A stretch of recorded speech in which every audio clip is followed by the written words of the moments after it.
الحمدللہ رب العالمین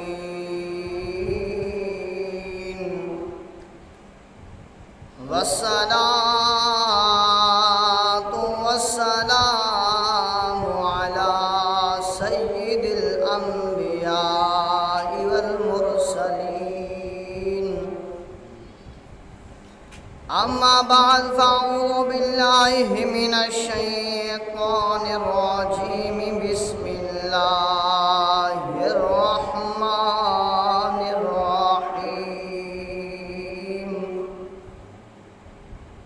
وَإِن كُنتُمْ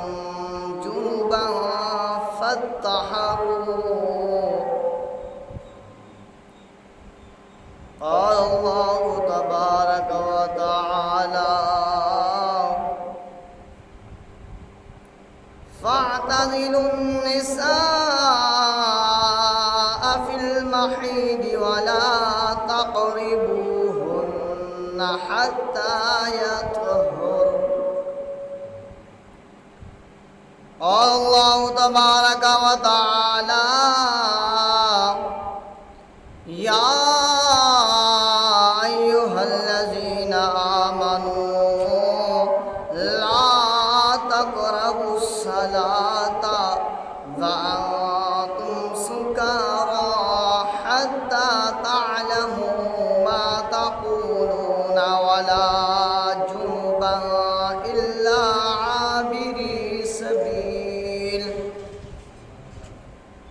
إلا عابري سبيل حتى تغتسلوا وإن كنتم مرضى أو على سفر أو جاء أحد منكم من الغائط أو لامستم النساء فلم تجدوا ماء فتيمموا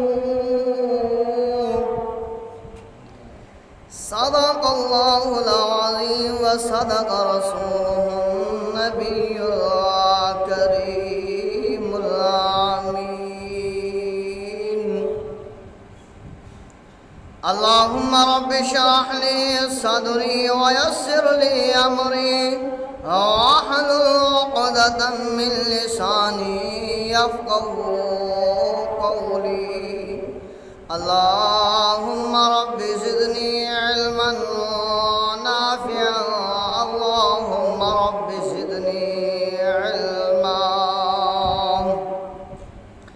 إن الله وملائكته يصلون على النبي يا أيها الذين آمنوا صلوا عليه وسلموا تسليما اللهم صل وسلم على سيدنا ومولانا وملجانا ومأوانا نبينا محمد صلى الله عليه وسلم الصلاة والسلام عليك يا سيدي يا رسول الله الصلاة والسلام عليك يا سيدي يا حبيب الله الصلاة والسلام عليك يا سيدي يا نور الله وعلى آلك وصحابك يا سيدي يا محمد رسول الله صلى الله تعالى عليه وسلم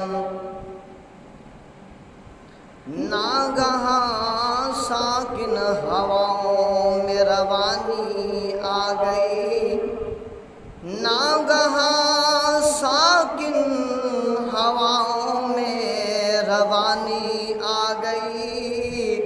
چمن کے ہر ہر پتے پہ جوانی آ گئی۔ رحمت حق کو ایک بہانہ مل گیا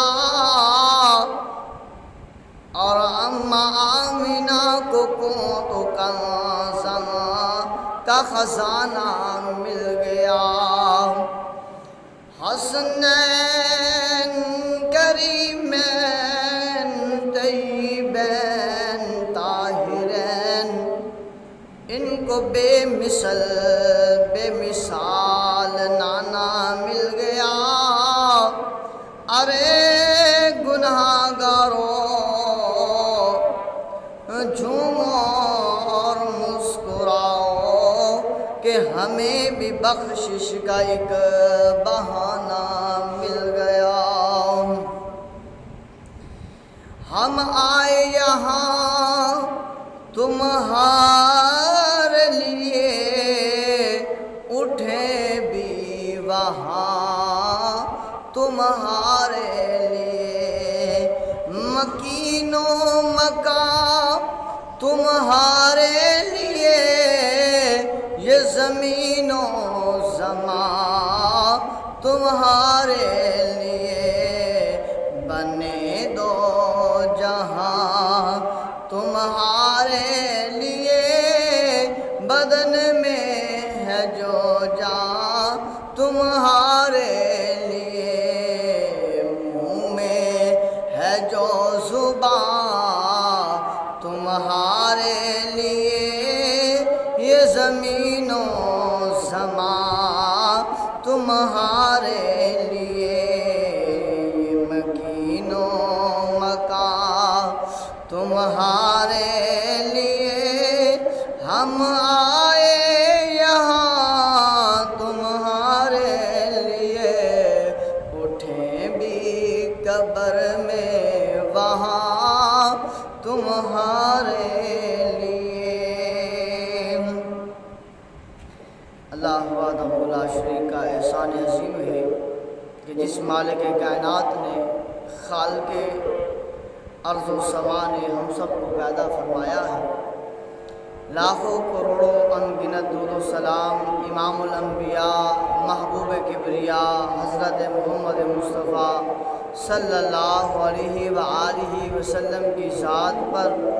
کہ کریم اللہ نے انہی کے صدقے سے ہم سب کو پیدا فرمایا ہے، اور لاکھوں کروڑوں انگنت سلام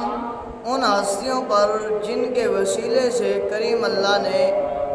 دین اسلام کو بلندی عطا فرمائی، جنہوں نے اپنا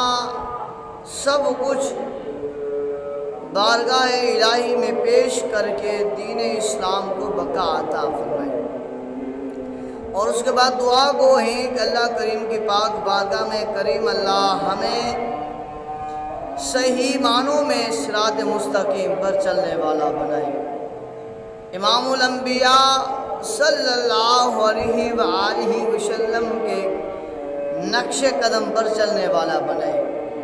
آقا کریم صلی اللہ علیہ وآلہ وسلم کی ہر ادا کو اپنانے والا بنائے، اور احباب سیوکار جو مسجد میں تشریف لائے ہیں وقت پر، ان کے لیے اللہ تبارک و تعالیٰ کی پاک بارگاہ میں دعا ہے کہ کریم اللہ ان کے علم و عمل میں بھی اضافہ فرمائے، پریشانیاں بھی دور فرمائے، اور غیب سے رزق میں بھی برکت عطا فرمائے۔ اور جو ابھی تک مسجد میں تشریف نہیں لائے ان کے لیے بھی دعا ہے اللہ کی پاک بارگاہ میں کہ کریم اللہ انہیں بھی ہدایت عطا فرمائے، توفیق عطا فرمائے، اور ایسی ہمت عطا فرمائے کہ وہ جلد وضو کر کے مسجد میں آ کر اللہ اور اس کے محبوب کا پیغام سننے والے بن جائیں، اللہ اور اس کے رسول کا پیغام سن کر خود بھی عمل کرنے والے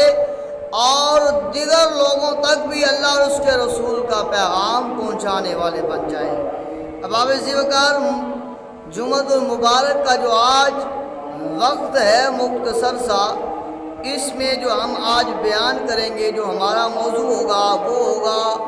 کہ غسل کی فضیلت قرآن و حدیث میں غسل کے بارے میں احکام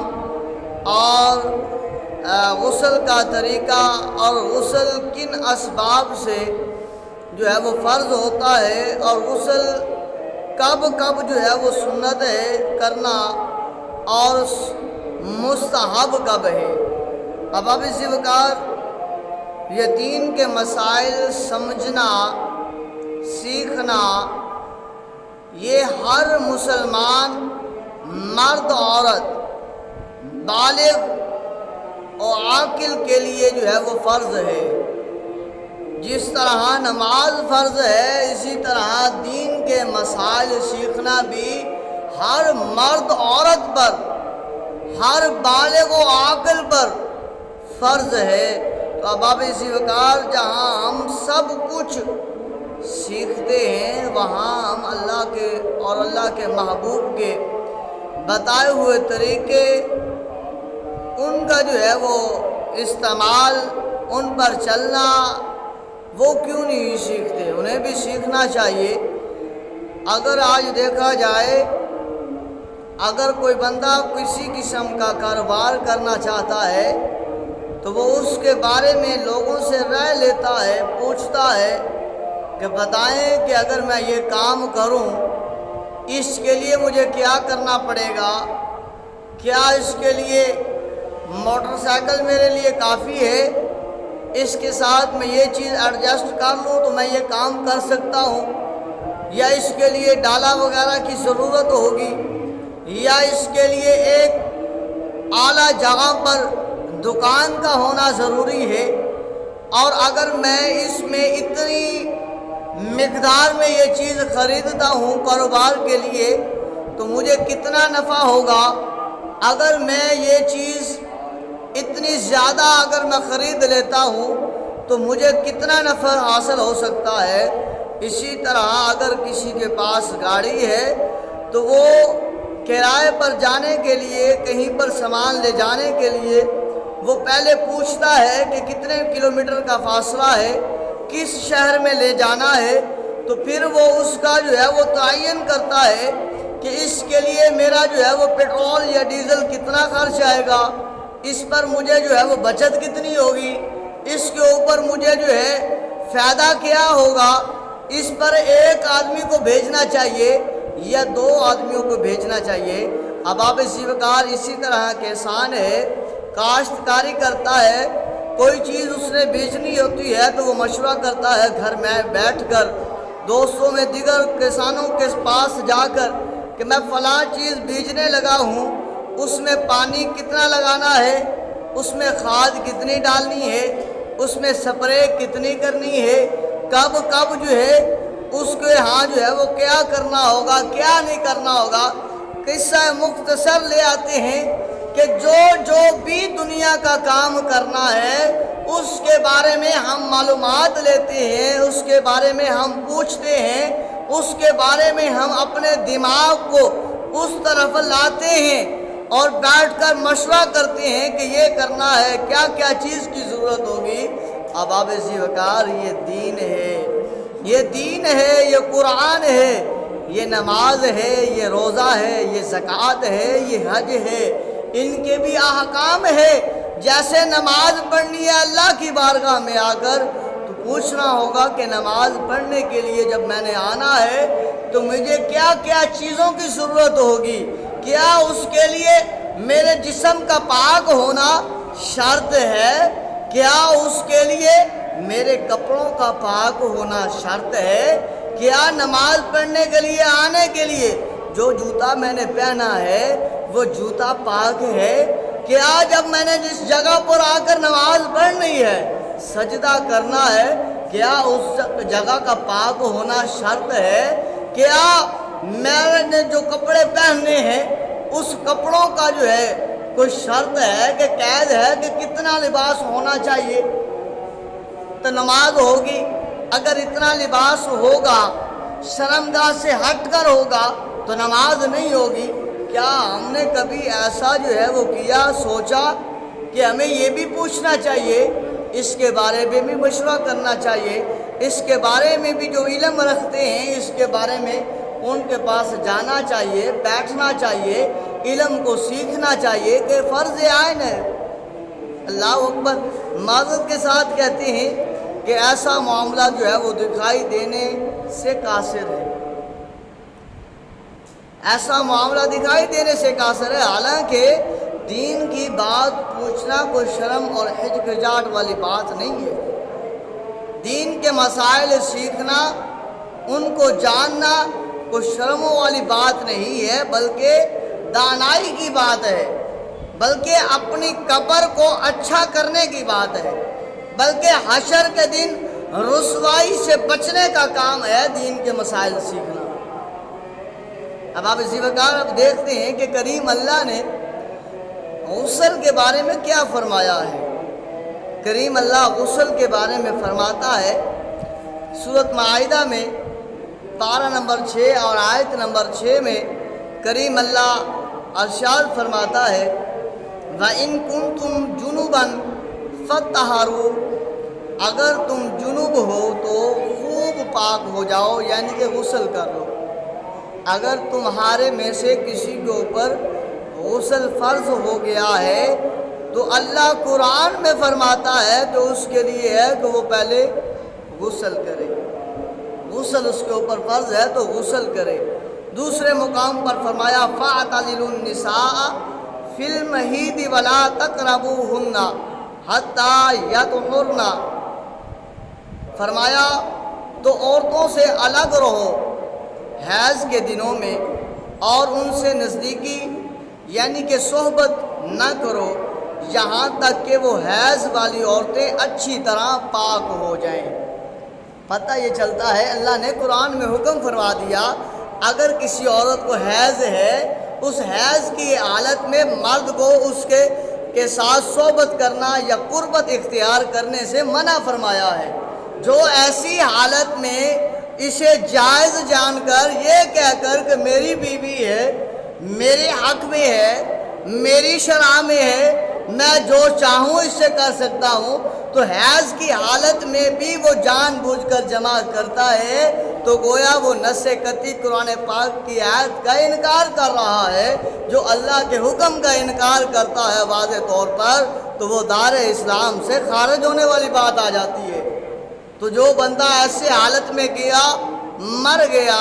قبر میں بھی برباد، حشر میں بھی برباد، ایمان بھی گیا، قیامت والے دن جہنم میں گھسیٹ کر ڈال دیا جائے گا، ابدی زندگی جہنم میں۔ تو لہذا پتہ یہ چلتا ہے کہ جب عورت حیض کی حالت میں ہو، مرد کو اس کے ساتھ صحبت کرنے سے اللہ نے منع فرما دیا ہے قرآن پاک میں۔ تیسری آیت کریمہ میں کریم اللہ ارشاد فرماتا ہے یا ایھا الذین آمنوا لا تقربوا الصلاة وانتم سکارى حتى تعلموا ما تقولون ولا جنبا الا عابري سبيل حتى تغتسلوا وان كنتم مرضى او على سفر او جاء احد منكم من الغائط او لامستم النساء فلم تجدوا ماء فتيمموا۔ کریم اللہ ارشاد فرماتا ہے اے ایمان والو، نشے کی حالت میں قریب نہ جاؤ، نشے کی حالت میں نماز کے قریب مت جاؤ یہاں تک کہ سمجھنے لگو جو کہتے ہو، اور نہ ہی حالت جنابت میں جب تک غسل نہ کر لو مگر سفر کی حالت میں کہ وہاں پانی نہ ملے تو بجائے غسل کے تیمم ہے۔ یہاں پر بھی جو کریم اللہ نے درمیان میں ارشاد فرمایا کہ جب تقولون ولا جنبا، جب تم میں سے کوئی غسل والا ہو جس کے اوپر غسل فرض ہو جائے وہ نماز کے قریب مت نہ جائے، وہ نماز کے قریب نہ جائے۔ حالانکہ نماز پڑھنا اللہ کی عبادت ہے، اللہ کو سب سے پسندیدہ ہے۔ اللہ نے یہ نماز اپنے محبوب کو عرش اولا پر بلا کر راز و نیاز کی باتیں کر کے جنت دکھا کر جہنم کا معاملہ دکھا کر اللہ تبارک و تعالی نے اپنے محبوب کو تحفہ عطا فرمایا، محبوب اب تو زمین سے عرش پر میرے پاس آیا ہے، میں نے تجھے بلایا ہے، جا رہا ہے واپس اپنے امت کے لیے، اپنے امت کو جو ہے وہ راہ راست پر لانے کے لیے اے محبوب ہم آپ کو تحفہ دیتے ہیں یہ نماز کا، یہ نماز لے جاؤ اپنے امت کو دو، جب تیرا امتی آ کر مجھے سجدہ کرے گا میں اس کے گناہوں کو معاف کر دوں گا۔ تو یہ تحفہ جب اللہ نے محبوب کو عطا فرمایا، اس تحفے کی شرط یہ ہے کہ جب اسے پڑھنا ہے، اس میں آنا ہے، اس وقت اگر تم میں سے کوئی غسل والا ہو جس کے اوپر غسل فرض ہو، وہ پہلے غسل کرے اور پھر اللہ کی بارگاہ میں آ کر سجدہ کرے، پھر قابل قبول ہے۔ اگر غسل کرنا نہیں ہے، اگر نہیں غسل کرے گا، ایسے آ کر سارا دن پڑھتا رہے تو ثواب نہیں ملے گا، الٹا گناہ ملے گا۔ تو لہذا پتہ یہ چلتا ہے یہ شرط ہے نماز کے لیے غسل کرنا۔ اب حدیث طیبات کی طرف آتے ہیں۔ ام المؤمنین حضرت عائشہ الصدیقہ رضی اللہ تعالی عنہ آپ فرماتی ہیں کہ نبی کریم رؤوف الرحیم صلی اللہ علیہ وسلم جب غسل جنابت کرتے تو پہلے اپنے ہاتھوں کو دھوتے، پھر اس طرح وضو کرتے جس طرح نماز کا وضو کرتے تھے، اور پھر اپنی انگلیاں پانی میں داخل کر کے بالوں کی جڑوں میں خلال کرتے، اور پھر اپنے ہاتھوں سے 3 چلو پانی لے کر سر پر بہاتے اور پھر اپنے تمام جسم پر پانی بہاتے تھے۔ یہ حضرت عائشہ الصدیقہ رضی اللہ تعالی عنہ امام الانبیاء صلی اللہ علیہ وآلہ وسلم کی ذات کے بارے میں بتا رہی ہے کہ جن کو اللہ تبارک و تعالی نے پاک معطر مطہر بنا کر بھیجا، جس کے لیے اللہ نے فرمایا ہے قد جاءکم من اللہ نور و کتاب مبین، تحقیق ہم نے آپ کے پاس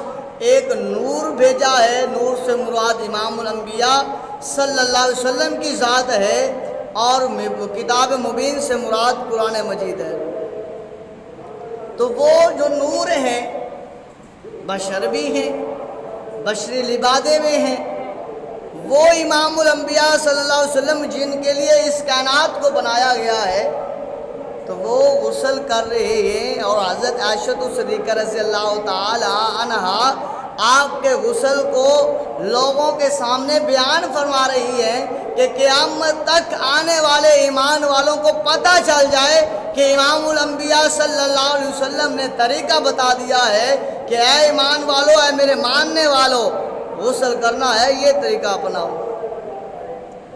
دوسری حدیث پاک میں آتا ہے کہ حضرت ابو ہریرہ رضی اللہ تعالی عنہ راوی ہیں، آپ فرماتے ہیں کہ رسول اکرم صلی اللہ علیہ وسلم نے ارشاد فرمایا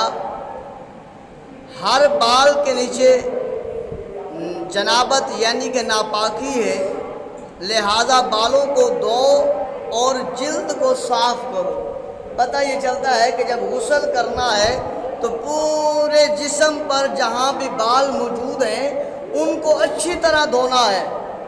ہر بال کو اچھی طرح دھونا ہے کہ جب غسل فرض ہو جاتا ہے ہر بال میں ناپاکی ہوتی ہے۔ اگر بال برابر بھی کوئی جسم کا حصہ یا جسم کی جگہ یا بال بھی خشک رہ جاتا ہے جسم کا، تو غسل کو جو ہے وہ کامل نہیں ہوگا، غسل پورا نہیں ہوگا، غسل کامل نہیں ہوگا۔ جب غسل کامل نہیں ہوگا تو نماز، روزہ، قرآن کچھ بھی قابل قبول نہیں ہوگا۔ تو لہذا غسل ابتدا ہے، شرط ہے، سلیقہ ہے عبادت کے قبول ہونے کا۔ اگر غسل اچھے طریقے کے ساتھ کر لیتے ہیں تو پھر نماز میں بھی خشوع و خضوع ملے گی، گناہ بھی معاف ہوں گے اور بندہ بھی پاک ہوگا، اور اللہ کی بارگاہ میں سجدہ سجود کرنا بھی اللہ کی بارگاہ میں قابل قبول ہوگا۔ جبھی حضرت علی رضی اللہ تعالیٰ عنہ آپ فرماتے ہیں کہ یہ میں نے امام الانبیاء صلی اللہ علیہ وسلم کا فرمان سنا کہ ہر بال کے نیچے جنابت ہوتی ہے جس کے اوپر غسل واجب ہوتا ہے، تو حضرت علی فرماتے ہیں میں اس دن سے اپنے بالوں کا دشمن بن گیا کہ میں اپنے بالوں کو کٹوا دیتا تھا، رگڑوا دیتا تھا، اس وجہ سے کہ کہیں جو ہے وہ کوئی سر کا بال خشک نہ رہ جائے۔ اس کے نیچے والی جگہ خشک نہ رہ جائے۔ تو حضرت علی رضی اللہ تعالی عنہ اس قدر جو ہے وہ امام الانبیاء صلی اللہ علیہ وسلم سے محبت بھی فرماتے ہیں، اور اس طرح آقا کریم صلی اللہ علیہ وآلہ وسلم کی ہر ادا کو بھی اپناتے ہیں۔ اور یہ طریقہ بھی انہوں نے بتا دیا کہ جب محبوب علیہ السلام نے غسل کے بارے میں فرما دیا تو وہ حق ہے، اس پر ہی عمل کرنا ہے۔ تو باب ذی وقار پتہ یہ چلتا ہے جو غسل ہے یہ شرط ہے، اگر غسل نہیں ہے تو کچھ بھی قابل قبول نہیں ہے۔ اور بلکہ یہاں تک ایک حدیث پاک میں آتا ہے، اس حدیث پاک کے بھی راوی مولا علی شیر خدا ہیں، اس کو روایت کرنے والے بھی حضرت حسن حسین کے بابا ہیں۔ آپ فرماتے ہیں کہ رسول اللہ صلی اللہ علیہ وسلم نے فرمایا جس گھر میں کوئی جنوبی ہوتا ہے، جس کے اوپر غسل فرض ہوتا ہے، وہ غسل نہیں کرتا، بغیر غسل کے گھر رہ رہا ہے، غسل اس کے اوپر فرض ہے۔ مولا علی شیر خدا فرماتے ہیں آمنہ کے لال حضرت محمد رسول اللہ صلی اللہ علیہ وسلم نے فرمایا کہ اس وقت تک اس گھر میں اللہ کے رحمت کے فرشتے نہیں داخل ہوتے۔ جس گھر میں حالت جنابت والا شخص موجود ہو اور وہ غسل نہ کرے، اسی حالت میں پھرتا رہے، حضرت علی فرماتے ہیں رسول اللہ صلی اللہ علیہ وسلم نے فرمایا اس وقت تک اس کے گھر میں رحمت والا فرشتہ نازل ہی نہیں ہوتا، اور جس کے گھر میں رحمت والا فرشتہ نازل نہ ہو تو اس کے گھر برکت خاک ہوگی۔ جس کے گھر اللہ کے رحمت والا فرشتہ ہی نازل نہ ہو، اس کے گھر امن کیسے ہوگا، سکون کیسے ہوگا، آرام کیسے ہوگا، راحت کیسے ہوگی؟ نہیں ہو سکتی، کیونکہ امام الانبیاء نے فرما دیا ہے رحمت کا فرشتہ اسی گھر میں داخل ہوگا جو گھر والے پاک ہوں گے، جو گھر والے اللہ اور اس کے رسول صلی اللہ علیہ وسلم کے بتائے ہوئے طریقے کے مطابق پاک ہوں گے، انہی کے گھر میں جو ہے غسل والا فرشتہ، رحمت والا فرشتہ، برکت والا فرشتہ نازل ہوتا ہے۔ ٹائم بھی ہو گیا، طریقہ کار سن لیجئے کہ غسل میں 3 فرض ہیں۔ پہلا نمبر تو یہ سن لیجئے کہ غسل کے اسباب کیا ہے۔ غسل فرض ہونے کے 5 اسباب بتائے گئے ہیں۔ اس میں جو ہے کوئی قباحت کی بات نہیں ہے کہ جو ہے کوئی شرم محسوس کی جائے۔ یہاں بات کرتا چلو 2 طرح کی شرم جو ہے، اس میں سے ایک شرم جو ہے جنت میں لے جانے والی ہے، اور ایک شرم کرنا جو ہے وہ جہنم کی طرف لے جاتا ہے۔ وہ 5 طریقے، 5 اسباب بتانے سے پہلے میں یہ آپ کو ایگری کر لوں کہ وہ 2 شرمیں جو ہے، ایک شرم جہنم کی طرف لے جاتی ہے، ایک شرم جو ہے وہ جنت کی طرف لے جاتی ہے۔ اس میں ایک شرم جو جنت میں لے جاتی ہے وہ یہ ہے جب باپ آئے تو بیٹا شرم سے سر کو جھکائے اور اس کو جگہ دے اور رخ تبدیل کر کے وہاں سے چلا جائے، یا اس کے پاس قربت میں بیٹھنا، اس کے برابر بیٹھنا، اسے شرم محسوس ہو کہ یار میرا باپ بیٹھا ہے اور میں بھی اسی چارپائی کے اوپر بیٹھا ہوں، یہ ادب کا تقاضا نہیں، شرم محسوس کرے۔ استاد آ گیا ہے، اب ایک ہی چیئر ہے، اب اسے شرم محسوس ہو شاگرد کو یار میرا استاد آ رہا ہے تو میں اسی چیئر پر بیٹھا ہوں، شرم آ رہی ہے تو لہذا استاد کو بٹھائے اپنی، یہ شرم کرنا۔ عالم دین آ رہا ہے، کوئی جو ہے وہ اللہ کا ولی آ رہا ہے، کوئی بزرگ ہے وہ آ رہا ہے، اب شرم کرتے ہوئے اسے اپنی جگہ پر بٹھاتا ہے، سواری ہے کوئی چیز ہے بٹھاتا ہے، آپ الگ ہو جاتا ہے، اور یہ جو ہے یہ شرم کرنا جنت میں لے جاتا ہے۔ اور دوسرا شرم کرنا، غسل کے طریقے کا پتہ نہیں ہے، نماز کا پتہ نہیں ہے، اب قاری صاحب سے پوچھوں غسل کے بارے میں کہ قاری صاحب یہ غسل فرض جو ہوتا ہے کیسے ہوگا، شرم آتی ہے، کیسے پوچھوں، میرے سے کم عمر ہے کیسے پوچھوں، میرے سے بڑا ہے چھوٹا کہتا ہے، بالغ ہے کہتا ہے قاری صاحب ہے پوچھوں کیسے پوچھوں، شرم آتی ہے۔ قاری صاحب کیا کہیں گے، اتنی عمر ہوگی ابھی تک غسل کا پتہ نہیں۔ نماز کا پوچھوں کہ سجدے میں کتنی ہڈیاں لگتی ہیں، میں قاری صاحب سے پوچھ لوں، لیکن شرم آتی ہے کہ قاری صاحب کہیں گے عمر ہوگی نماز پڑھتے ہوئے سجدے کا نہیں پتا۔ یہ شرم جنت میں لے جانے والی نہیں ہے، جہنم کے گڑھے میں ڈالنے والی ہے۔ لہذا شرم کسی بات پر نہیں، مسئلے مسائل پر کوئی شرم نہیں، کوئی کمپرومائز نہیں، پوچھیں، سمجھیں، پڑھیں، بار بار جو ہے وہ یاد کریں، بار بار پوچھیں، تاکہ جو ہے وہ اچھے طریقے کے ساتھ عبادت کی جا سکے۔ اب پتہ چل گیا، اب مسئلہ سن لیجئے، غسل فرض ہونے کے 5 اسباب جن پر غسل جو ہے وہ فرض ہوتا ہے۔ پہلا نمبر، منی کا شہوت کے ساتھ اپنی جگہ سے الگ ہونا، چاہے چلتے ہوئے، چاہے بیٹھے، چاہے لیٹے، شہوت کے ساتھ منی کا اپنی جگہ سے الگ ہونے سے غسل فرض ہو جاتا ہے۔ اب دوسرا وہ یہ ہے احتلام، یعنی کہ نیند کی حالت میں احتلام کا ہو جانا، کپڑوں کا خراب ہو جانا، اس سے غسل جو ہے وہ فرض ہو جاتا ہے۔ اگر جو ہے وہ خواب یاد ہو تب بھی، اگر خواب نہیں یاد، جیسے کوئی بچہ یا بڑا کھڑا ہوا تو اس کے کپڑے جو ہے وہ خراب تھے، تری پائی گئی، تو اس بندے کے اوپر، اس لڑکے کے اوپر غسل فرض ہو جاتا ہے۔ اب تیسرا نمبر پر حشفہ کا، یعنی کہ نفس کا،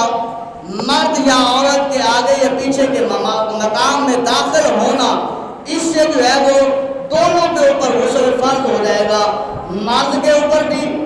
عورت کے اوپر بھی، چاہے جو ہے وہ نزول ہو، خروج ہو یا نہ ہو، چاہے انزال ہو یا نہ ہو، چاہے وہ فارغ دونوں ہوئے ہیں یا ایک ہوا ہے یا نہیں، دونوں کے اوپر غسل جو ہے فرض ہو جائے گا۔ یہ 3 ہو گیا۔ اب دوسرے کو جو ہے وہ عورتوں کے لیے کہ حیض کے بعد جو مینسز مہینے میں آتے ہیں، تاریخ آتی ہے، اس کے بعد جو ہے وہ غسل کرنا فرض ہوتا ہے اس عورت کے لیے۔ نفاس کے بعد جیسے جو ہے وہ بچہ پیدا ہوتا ہے، اس کے بعد جو خون جاری رہتا ہے 3 دن 40 دن تک، تو اس کے فوراً بعد جو ہے وہ غسل فرض ہوتا ہے۔ یہ 5 اسباب جو میں نے بتائے ہیں، ان سے غسل فرض ہوتا ہے۔ اگر ان میں سے کوئی ایک بھی واقعہ ہوا ہے اور جو ہے وہ غسل نہیں کیا یا صرف نہا لیا ہے تو نماز نہیں ہوگی، قرآن نہیں ہو گیا۔ جس عورت کو حیض ہے وہ حیض کی حالت میں نہ قرآن پکڑ سکتی ہے، نہ اٹھا سکتی ہے، نہ پڑھ سکتی ہے، نہ چھو سکتی ہے، نہ زبانی پڑھ سکتی ہے۔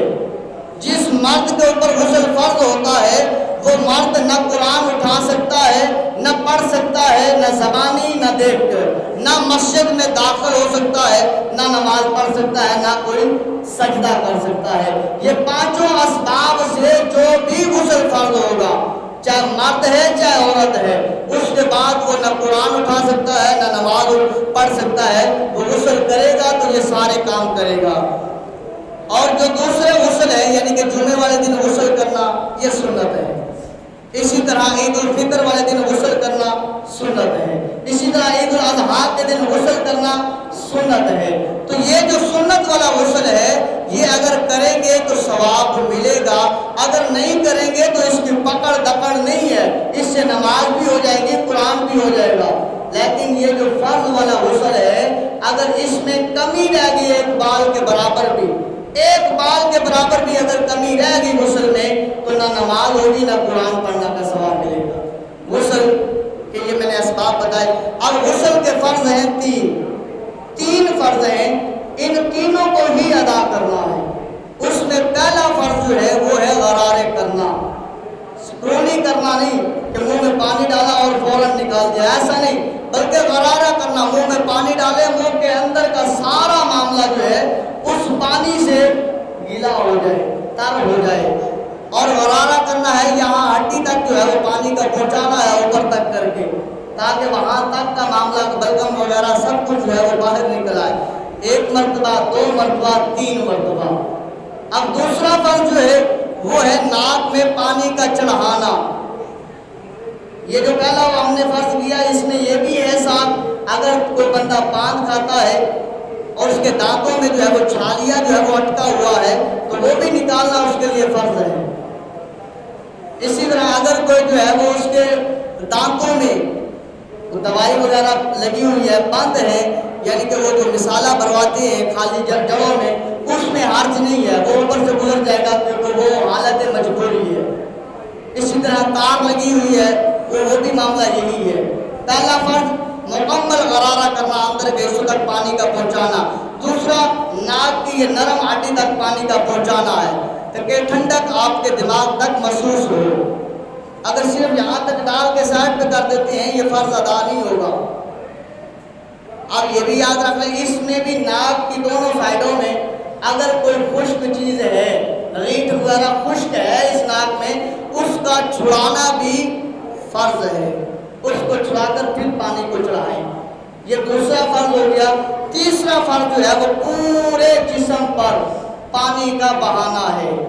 دائیں طرف سے پانی ڈال لیں یا بائیں طرف سے ڈال لیں یا ٹریکٹ سر کی طرف سے ڈال لیں تو کوئی حرج نہیں بنتا۔ دراصل جو تیسرا فرض ہے وہ فرض یہ ہے کہ پورے جسم کو اوپر پانی کا بہانا،